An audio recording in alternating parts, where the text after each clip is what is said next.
Salam alaikum, shalom aleichem, que la paix soit sur vous. J'espère que vous allez bien.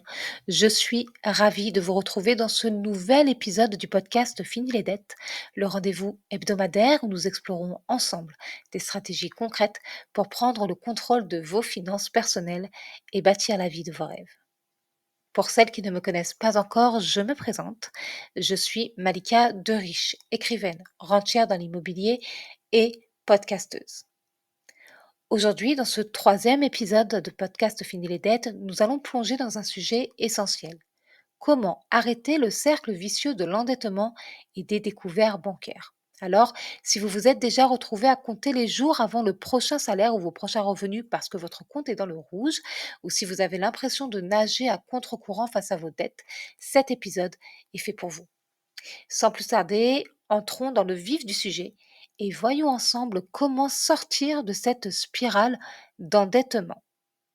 Cet épisode se découpe en trois parties. Partie 1, comprendre le cercle vicieux de l'endettement et des découvertes. Partie 2, identifier les habitudes qui vous maintiennent dans l'endettement. Et enfin, partie 3, stratégie pour briser le cercle vicieux. Et c'est parti, mesdames. Partie 1. Comprendre le cercle vicieux de l'endettement et des découvertes. Le premier pas pour briser ce cercle vicieux, c'est de comprendre comment il fonctionne. En effet, la connaissance mène à la liberté. Le cercle vicieux commence souvent avec de petites dettes ou des découvertes bancaires qui, au fil du temps, deviennent de plus en plus difficiles à rembourser. Pourquoi? Parce que les frais bancaires, les intérêts sur les cartes de crédit et les pénalités pour les retards de paiement s'accumulent, faisant gonfler vos dettes, plus rapidement que vous ne pouvez les rembourser. Voici un exemple simple pour étayer mon propos. Imaginons que vous êtes à découvert de 500 € à la fin du mois. La banque applique des frais et vous utilisez votre prochain salaire ou vos prochains revenus pour combler une partie de ce découvert, mais pas complètement. Du coup, le mois suivant, rebelote. Le découvert augmente à cause des frais supplémentaires et petit à petit, vous avez l'impression de ne plus pouvoir sortir la tête de l'eau. Personnellement, c'est exactement ce qui m'est arrivé. Comme je vous le disais dans le premier épisode de ce podcast, j'ai commencé à travailler à l'âge de 18 ans. Et très tôt, j'ai fait l'erreur d'utiliser le découvert bancaire comme s'il s'agissait de mon propre argent. Dans ma tête, c'était simple, j'avais mon salaire et le montant de mon découvert. Donc, je vivais et j'agissais comme si je possédais plus d'argent que je n'en avais réellement. Et ça, c'est ce qu'on appelle vivre au-dessus de ses moyens. Vous le savez certainement, le montant du découvert autorisé est proportionnel au revenu mensuel. Quand j'étais en CDI, le montant de mon découvert autorisé était de 800 €. Et devinez ce que j'ai fait? Oui, oui, j'agissais comme si tous les mois je gagnais mon salaire plus 800 €. Sauf qu'une partie de mon salaire remboursait ce découvert de 800 €, ce qui est énorme, soyons honnêtes. Mon loyer, lui, coûtait 826 €. Donc les mois où je gagnais 1300 €, eh bien, il ne me restait que 500 €. Et je n'avais plus assez d'argent pour payer mon loyer, les factures, de quoi manger, etc. Et même quand j'étais à plein temps et que je cumulais des dizaines d'heures supplémentaires tous les mois, je n'arrivais pas à m'en sortir. J'étais dans le cercle vicieux. Il est important de comprendre que le mécanisme du découvert bancaire est conçu pour vous maintenir dans une boucle. En effet, les banques profitent des frais et intérêts que vous payez chaque mois pour leur propre projet financier. Mais rassurez-vous, cela ne signifie pas que vous ne pouvez pas vous en sortir. Alors, comment briser ce cercle? Eh bien, la première étape, c'est d'accepter que des ajustements doivent être faits, même si c'est inconfortable au début. Partie 2. Identifiez les habitudes qui vous maintiennent dans l'endettement. Maintenant que nous avons compris le mécanisme, passons à l'identification des habitudes qui vous maintiennent dans l'endettement. Nos habitudes de dépenses jouent un rôle énorme dans nos finances et certaines sont invisibles mais destructrices. Oui, j'ai bien dit destructrices. Je sais que le terme peut sembler fort et il l'est, volontairement, parce que les mauvaises habitudes peuvent détruire vos finances, votre santé et votre vie. Et je suis certaine que vous savez ce dont je parle, même si vous n'en avez pas encore pris vraiment conscience. Voyons cela en détail. Premièrement, l'une des erreurs les plus courantes est de dépendre du crédit pour couvrir les dépenses courantes. Alors, voici un exemple assez clair. Lorsque vous utilisez votre carte de crédit pour faire les courses du mois en espérant pouvoir les rembourser, rembourser cette dépense plus tard. Ça, c'est une très mauvaise idée. Et si vous le faites, il faut arrêter. Vraiment. Immédiatement. Parce que ce n'est pas normal d'acheter à manger et de payer cette nourriture plus tard. Je sais et je comprends que ça peut tout à fait sembler une solution temporaire, mais en réalité, c'est comme remplir un seau percé. Vous achetez de la nourriture que vous payez longtemps après l'avoir mangée et digérée. Ça n'a pas de sens. Prenez le temps de réfléchir et dites-moi ce que vous ressentez quand vous faites vos courses mensuelles et que vous vous engagez à les payer dans 1, 2 ou 3 mois. Pourquoi est-ce que vous faites ça? Qu'est-ce que vous ressentez quand vous faites ça? Est-ce que vous ressentez du soulagement, de la colère, de la honte, de la joie? Dites-le moi en commentaire pour qu'on en discute ouvertement et dans la bienveillance, bien entendu. Deuxièmement, la surconsommation émotionnelle. Beaucoup d'entre nous utilisent les achats pour compenser des émotions négatives comme le stress, l'anxiété ou même l'ennui. C'est ce qu'on peut appeler des achats de réconfort. Le problème avec ces achats de réconfort, c'est qu'après la satisfaction immédiate, on se retrouve souvent avec plus de dettes et donc plus de stress. Troisièmement, le manque de planification. Comme je vous l'explique dans le livre Fini les dettes, ne pas avoir de budget ou ne pas suivre ses dépenses, c'est un peu comme conduire sans GPS. Vous savez où vous voulez aller, connaissez, vous connaissez votre destination, mais vous allez vous perdre en chemin. Parce que le manque de clarté sur ce qui entre et ce qui sort chaque mois de votre compte bancaire vous mène directement à des découvertes. Et c'est l'engrenage. Le cercle vicieux est enclenché. Et c'est encore pire quand on a déjà des dettes, en plus de celles-ci. Parce que oui, pour rappel, mesdames, le découvert bancaire est un crédit reconductible, donc une dette. Mais alors, que faire? Eh bien, la prochaine partie sera dédiée aux stratégies concrètes pour vous sortir de cette situation et surtout éviter de retomber dedans. Partie 3. Stratégie pour briser le cercle vicieux. Maintenant que nous avons identifié les causes principales, voyons comment briser ce cercle une bonne fois pour toutes. Pour y arriver, vous devez mettre en place une stratégie qui contient plusieurs étapes. Et voici les étapes que je vous recommande. D'ailleurs, mesdames, prenez le temps de prendre de quoi noter et revenez pour prendre des notes tout simplement. Petit 1, créez un budget réaliste. Si vous ne savez pas où va votre argent, vous ne pouvez pas le contrôler. Dans le livre Fini les dettes, je vous apprends à établir votre budget mensuel et à le suivre chaque semaine durant votre pause budget. Alors, je recommande de faire cette pause budget le mardi à l'heure du thé. Et pour ma part, je fais ma pause budget chaque mardi à 14 heures. Et oui, tu l'as compris, l'horaire de ce podcast hebdomadaire est un clin d'œil à cette précieuse pause budget hebdomadaire. Je vous conseille d'utiliser la méthode des enveloppes physiques et virtuelles en fonction de vos besoins. D'ailleurs, avec votre argent, vous devez toujours agir en fonction de vos besoins. Vous pouvez aussi utiliser des applications de gestion financière pour suivre chaque dépense. Personnellement, je n'en utilise pas, donc je n'en ai aucune à vous recommander. Et je sais que certaines d'entre vous attendent l'application Fini les dettes, mais honnêtement, cela demande beaucoup de travail, un fort investissement, alors je vous demande de la patience. Un budget réaliste comprend toutes vos entrées et toutes vos sorties d'argent, c'est-à-dire les dépenses essentielles ou non, les paiements, les virements et les prélèvements à date fixe ou non, et tout ça au centime près. Petit 2, prioriser le remboursement des dettes. Ça doit faire partie de vos trois grandes priorités. Si tu as lu Fini les dettes, tu le sais déjà, à l'époque, mes trois grandes priorités étaient de rembourser toutes mes dettes. J'avais plus de 12 000 € de dettes, trouver un nouveau logement pour mon enfant et moi, et me constituer une épargne de sécurité. D'ailleurs, dis-moi en commentaire quelles sont tes trois grandes priorités, c'est intéressant pour tout le monde. Et si rembourser tes dettes n'est pas ta priorité, dis-moi pourquoi en commentaire. Personnellement, je recommande d'appliquer la méthode Snowball, c'est-à-dire la méthode qu'on appelle l'effet boule de neige. Avec cette méthode, en fait, vous vous concentrez d'abord sur les petites dettes et vous les remboursez entièrement, les unes après les autres, et toujours de la plus petite à la plus grande. Alors, voici un exemple pour que ce soit plus clair pour tout le monde. Disons que vous avez plusieurs dettes. Une de 20 euros, une de 50 euros, une de 100 euros, une de 750 euros et une de 1 800 euros. Oui, je vous ai dit, vous avez plusieurs dettes. Commencez par rembourser la plus petite, c'est-à-dire celle de 20 euros. Une fois que celle-ci est remboursée, attaquez-vous à la suivante, celle de 50 euros. et ainsi de suite jusqu'à la dernière qui est la plus grosse dette. Voir vos dettes se rembourser une à une vous mettra dans de bonnes dispositions pour la suite. Et ça va même vous donner un coup de boost. Et ce coup de boost est là pour deux raisons. La première raison, elle est liée à la clarté. En effet, en discernant toutes vos dettes et en connaissant le montant exact, vous savez où vous en êtes réellement. Vous savez où vous allez.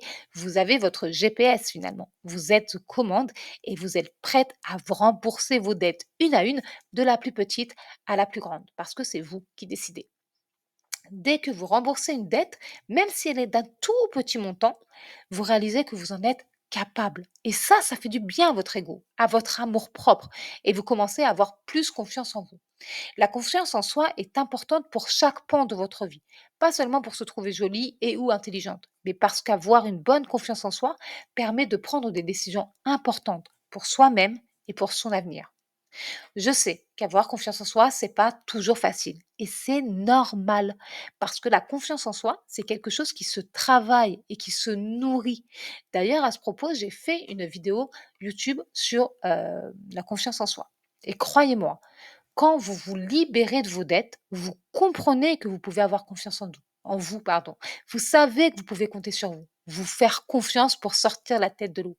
Et par expérience, je sais que quand on traverse l'épreuve de l'endettement et qu'on s'en sort, on devient plus forte et plus résiliente. On prend conscience que des choses terribles peuvent arriver, évidemment, mais que nous serons suffisamment solides pour les surmonter, les dépasser et continuer d'avancer.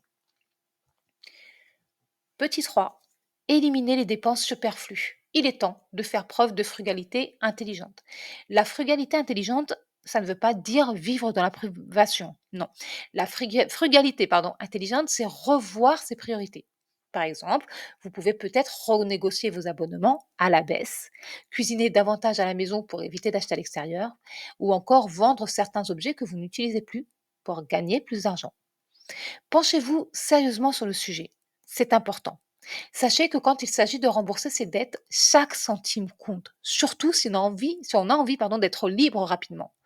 Pour ma part, et je sais que quand j'aborde ce sujet, on me trouve tout de suite moins sympa, je recommande de trancher dans le vif, surtout si tu souhaites te libérer rapidement de tes dettes.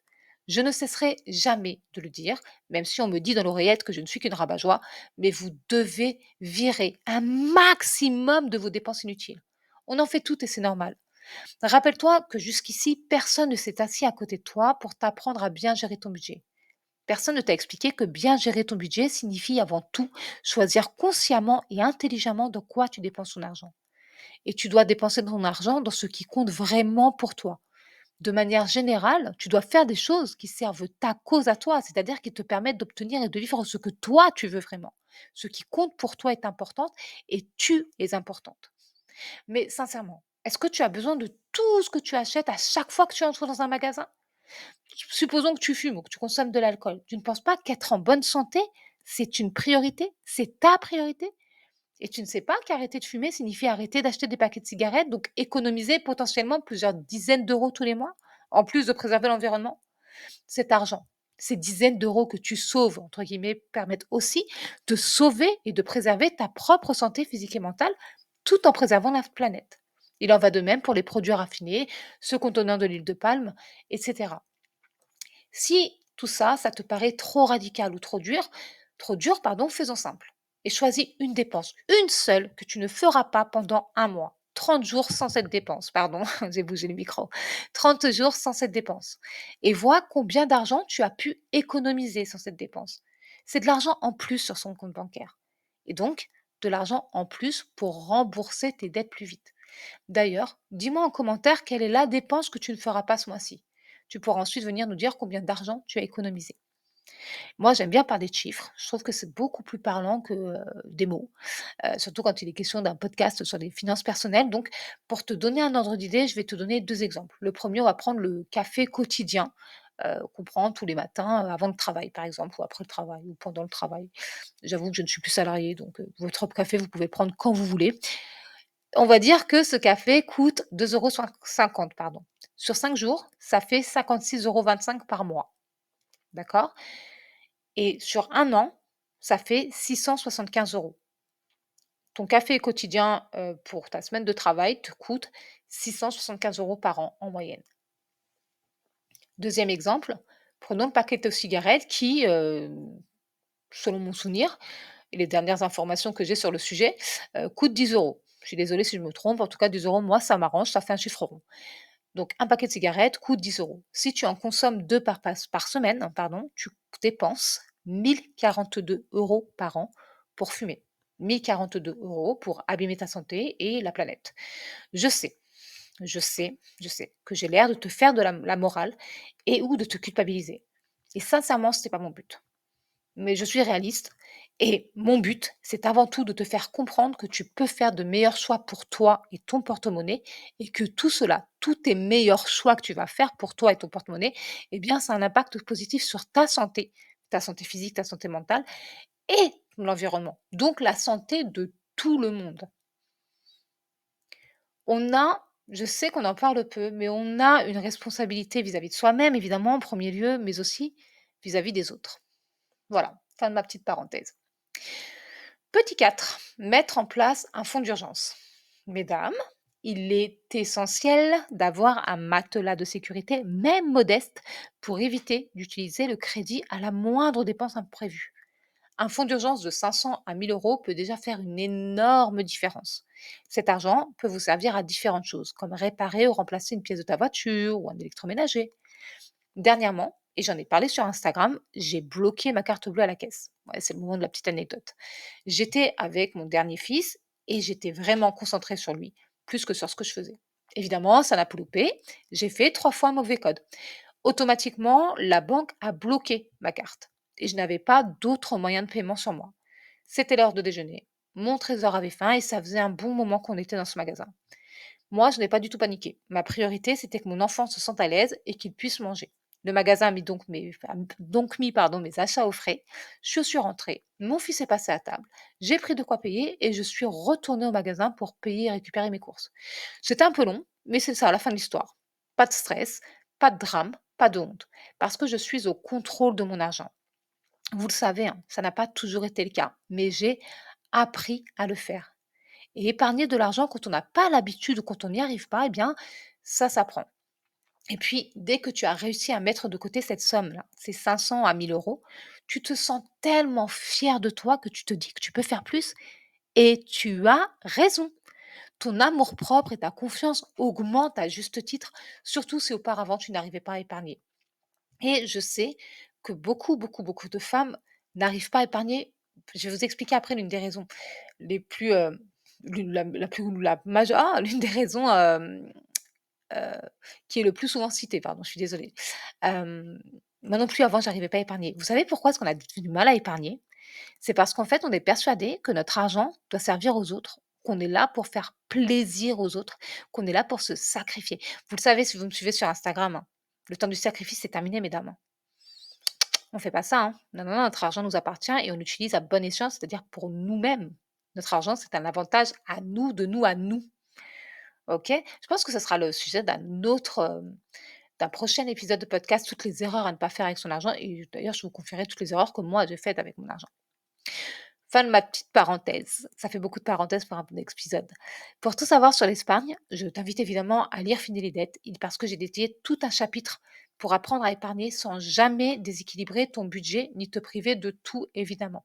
Quand tu te lances dans un projet financier, que ce soit rembourser tes dettes, épargner, acheter une voiture, une maison, payer les études de ses enfants ou reprendre tes études à toi, tu dois faire en sorte que ça ne déstabilise pas ton budget, que ça ne te mette pas dans le rouge et que tant qu'à faire, tu n'aies pas à te priver de tout. OK? Et ça, je t'apprends à le faire, étape par étape dans Fini les dettes. Petit 5, éviter le découvert bancaire à tout prix. Je sais, hein, je vous l'ai confié un peu plus haut dans cet épisode de podcast, quand j'étais salariée, je vivais, heu, comme si le découvert bancaire était, mon argent à moi. Voilà. Et bien ça, c'est une erreur. Il faut éviter le découvert bancaire à tout prix. Vous pouvez tout à fait contacter votre banque pour fixer pardon, un découvert autorisé à zéro ou un montant minimum. Bon, évidemment, hein, bien entendu, je vous conseille de ne pas avoir de découvert autorisé. Mais vous devez faire toujours de votre mieux et avancer à votre rythme, un pas après l'autre. En réduisant le montant de votre découvert autorisé, ça voilà, vous empêchera de compter sur le découvert comme une solution. Je sais que quand on a l'habitude d'utiliser pardon, ce découvert, il faut un peu de temps avant de s'en défaire, pour apprendre à vivre sans, tout simplement. Personnellement, j'ai plusieurs comptes bancaires et donc plusieurs découverts autorisés, mais je n'utilise aucun parce que je n'en ai pas besoin. Je sais vivre avec mes propres moyens sans jamais dépendre de l'argent de la banque. Et c'est ce que je vous apprends à faire, entre autres, à travers ce podcast Fini les dettes et le livre éponyme. Petit 6, revoir vos priorités financières. Si vous avez tendance à dépenser dans des choses non essentielles, commencez à reconsidérer ce qui est vraiment important pour vous. Pour cela, faites une chose très simple. Prenez de quoi écrire et notez toutes vos dépenses non essentielles. Si vous ne savez pas ou que vous ne savez plus vraiment dans quoi vous avez dépensé votre argent, ou vous avez l'habitude de dépenser votre argent, regardez votre dernier relevé bancaire. Il est très révélateur de vos habitudes de consommation. Ensuite, notez toutes les dépenses non essentielles que vous avez faites. Les dépenses non essentielles, pour rappel, ce sont toutes les dépenses qui ne sont pas obligatoires, c'est-à-dire sans lesquelles on peut tout à fait vivre. Par exemple, sortie au cinéma, au restaurant, le coiffeur, la salle de sport, le ciné, le café du matin, etc. À côté de chaque dépense, notez son montant et faites votre calcul pour savoir combien ça vous a coûté. Une addition toute simple, hein, plus, vous dira combien d'argent vous dépensez dans des choses qui ne sont pas essentielles, même si elles vous font plaisir sur le coup. Maintenant que vous voyez tout ça, eh bien, décidez. Prenez une décision et choisissez ce qui est vraiment important pour vous. Qu'est-ce qui est le plus important? Briller en société ou vous libérer de vos dettes? Personnellement, je vous conseille d'arrêter de faire des dépenses non essentielles et de réinvestir cet argent dans votre liberté financière. Cela vous en vaut le coup et vous en valez le coup. Le premier investissement que vous pouvez faire, évidemment, bien entendu, un autopromo, c'est de vous offrir Fini les dettes, qui coûte moins de 40 €. Ainsi, vous apprenez tout ce qu'il y a à savoir sur l'argent et vous l'appliquez directement à votre situation. Ce n'est pas un apprentissage dans le vent, hein, le Fini les dettes. Ça, quelque chose, comme c'est de la comptabilité de base, c'est ce que je vous explique dans le premier chapitre de Fini les dettes, c'est applicable à toutes les situations. Ce qui change la donne, c'est que vous avez le bouquin entre les mains et qu'il y a plein de tableaux dedans d'ailleurs et que vous appliquez à votre situation à vous, pas à celle de votre voisine, pas à celle que vous imaginez, que vous souhaitez pour vous, pas à votre situation, financière d'il y a 20 ans ou d'il y a 10 ans ou même d'il y a 3 mois, mais à votre situation, financière actuelle. Et cet apprentissage de l'argent, c'est très, très important. Vous êtes importante, votre vie est importante et vivre criblé de dettes ou vivre en découvert bancaire constamment, ce n'est pas une vie. Je sais, hein, que ce n'est pas très agréable à entendre, je le sais. J'aurais détesté moi aussi qu'on me dise ça, mais c'est important et je sais aussi que ça peut sembler être beaucoup de changements, mais croyez-moi, c'est totalement faisable. Vous en êtes capable, surtout avec les bons outils. Pour vous aider et vous accompagner dans votre cheminement, vous avez Fini les dettes, ce podcast hebdomadaire et le livre. D'ailleurs, vous pouvez découvrir les avis des nombreuses lectrices directement sur mon site. Je vous laisse le lien de mon site dans la barre d'infos. En résumé, pour sortir du cercle vicieux de l'endettement et des découverts, vous devez créer un budget qui vous correspond, prioriser le remboursement de vos dettes, réduire les dépenses inutiles avec une approche de frugalité intelligente, vous constituer un fonds d'urgence, éviter les découverts bancaires, les découverts coûteux. Tout cela s'apprend. Comme je vous le disais au début de cet épisode, la connaissance mène à la liberté. La connaissance mène à la liberté. Le chemin peut sembler long, mais chaque petit pas compte. N'oubliez pas que vous avez le pouvoir de reprendre le contrôle de vos finances et de vous libérer de ce poids. L'important, c'est de commencer et de ne jamais abandonner. Ce troisième épisode du podcast Fini les dettes touche à sa fin. Et si cet épisode vous a parlé, qu'il vous a aidé, eh bien, je vous invite à le partager autour de vous, ne serait-ce qu'à une seule femme de votre entourage. Je suis certaine qu'elle vous remerciera. Et moi aussi. Abonnez-vous pour ne pas manquer les prochains épisodes et retrouvez-moi sur Instagram pour suivre toute mon actualité d'écrivaine. Et puis je partage aussi 2-3 autres trucs un peu plus sympas que ma vie d'écrivaine, qui est déjà en somme hein, très très sympa. Je suis ravie de vivre tous les jours mon rêve d'enfant. Dans le prochain épisode de ce podcast Fini les dettes, nous parlerons de ma stratégie pour rembourser plus de 12 000 € de dettes sans aide extérieure. C'est un épisode qui va beaucoup t'intéresser si toi aussi tu veux sortir définitivement de l'endettement et apprendre à ne compter sur personne d'autre que toi, ou bien que tu ne peux compter sur personne d'autre que toi. Entre nous, c'était mon cas et ça l'est encore. Si tu as envie d'aller plus loin, mon livre Fini les dettes est là pour toi. Tu trouveras le lien dans la description de cet épisode et je te remercie encore de m'avoir écouté. Souvenez-vous, mesdames, que la liberté financière est à votre portée, un pas à la fois. Je vous dis à mardi prochain, ici à 14 heures, pour un nouvel épisode du podcast de Fini les dettes. Prenez grand soin de vous, prenez grand soin de vos finances, prenez grand soin des vôtres. Bye bye.